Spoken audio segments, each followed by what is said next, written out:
ஒரு ஹீரோவுடைய ரசிகர்கள் அப்படின்னா நம்ம சொல்லவே தேவையில்லை. அந்த ஹீரோவோட படங்கள் தியேட்டர் ரிலீஸ் ஆகும் போதெல்லாம் முதல் நாள் முதல் காட்சி, அதிகாலை காட்சி, மிட்நைட் காட்சி, எதுவாக இருந்தாலும் சரி அந்த ஹீரோவுக்காகவே அந்த படத்துக்கு வருவாங்க.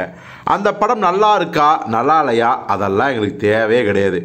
எங்கள் தலைவர் ஸ்க்ரீனில் எப்படி வரார், எப்படி நடக்கிறார், எப்படி டான்ஸ் ஆடுறார், எப்படி பாட்டு பாடுறார், எப்படி எங்களை பார்த்து பஞ்சிலாக பேசுறார், எப்படி நடிக்கிறார், இது மட்டும்தான் முக்கியம்.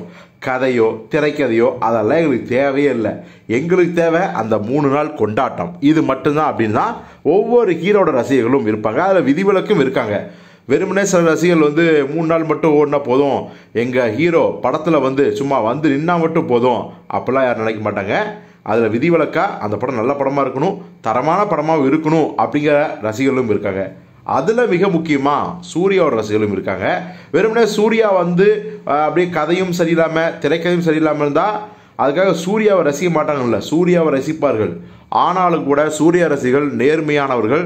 ஒரு படம் சூர்யாவை எடுத்திருந்தாலும் நல்லா இல்லைனா நல்லான்னு சொல்லிடுவாங்க. இதுதான் அவருடைய ஃபேன்ஸ். அப்படி தான் அவருடைய ஃபேன்ஸை அவர் வளர்த்துருக்காரு. ஸோ அப்படிப்பட்ட ஃபேன்ஸ் பார்த்தீங்கன்னா இப்போது சூர்யாவோட பிறந்தநாள், அதுவும் சாதாரண பிறந்தநாள் கிடையாது, 50வது பிறந்தநாள். அந்த பிறந்தநாளைக்கு அவரை வாழ்த்தணும், அவரை நேரில் பார்க்கணும் அப்படிங்கிற ஆசை இருக்கும் இல்லையா? அதனாலே பார்த்தீங்கன்னா சூர்யாவை பார்க்கணுன்னு துடிச்சிருக்காங்க.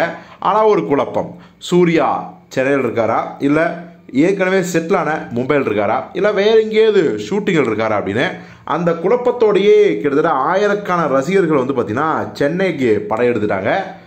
நல்ல விதமாக அதிர்ஷ்டவசமாக நம்ம சூர்யா அவர்கள் சென்னையிலேயே தங்கியிருந்திருக்காரு.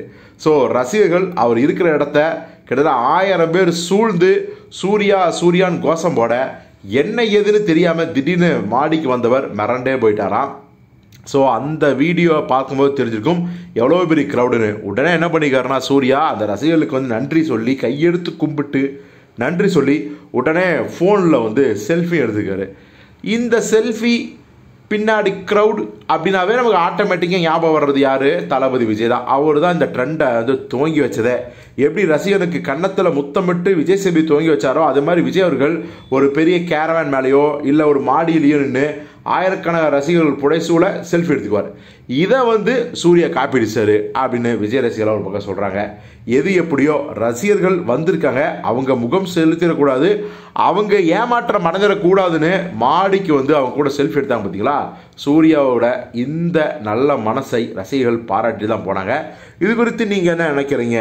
அவர் உண்மையாலுமே தளபதி விஜயோட ஸ்டைலை காப்பி அடித்தாரா, இல்லை ரசிகர்கள் சூழ்ந்தாங்கன்னா மாடியில் இருந்தால் என்ன இங்கே தானே செல்ஃபி எடுக்கிறது வழக்கம்தாயா, அதாயா உலக வழக்கம் அப்படின்னு நினைக்கிறீங்களா?